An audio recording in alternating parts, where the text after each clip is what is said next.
Now these last two entries have to do with mobs and mob spawning that I think might fit into the game. But before we talk about those, I wanted to get into some honorable mentions and I guess some ones that I'm on the fence about, whether they should be added or, you know, ones that kind of fit the vibe of beta but have kind of other solutions to them in beta. Now the first one is the sponge, which I think could be cool and could come along with like another mob that, you know, maybe drops the sponge or something like that.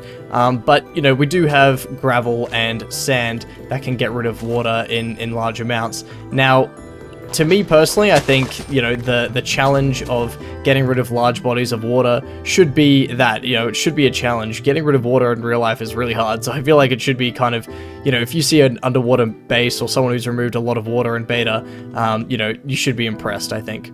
Now the next one of these is the Observer, which is a pretty cool block. It essentially is looking at what is in this space here, and when something changes, it will send a redstone output. So if we place a piston here, and then we place a block here like that, you'll see that it powers, and powers again whenever there's an update to this space.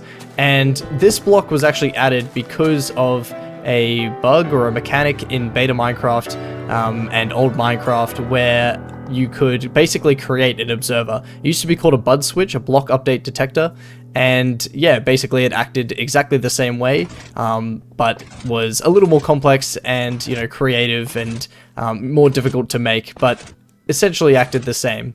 And for that reason, because you can already create one, I thought it would be, you know, it'd be silly to have, you know, the actual observer in the game. I kind of like having our bud switches in beta Minecraft.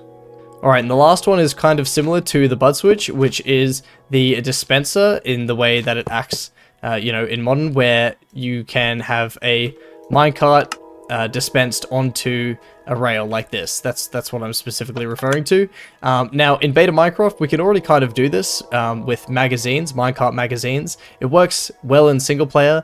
Unfortunately in multiplayer it doesn't work too well, so that's kind of why I'm on the fence about it, because in multiplayer this would be really useful, because obviously, you know, entities are quite buggy when you log out or leave an error and things like that. So yeah, let me know in the comments what you think of these.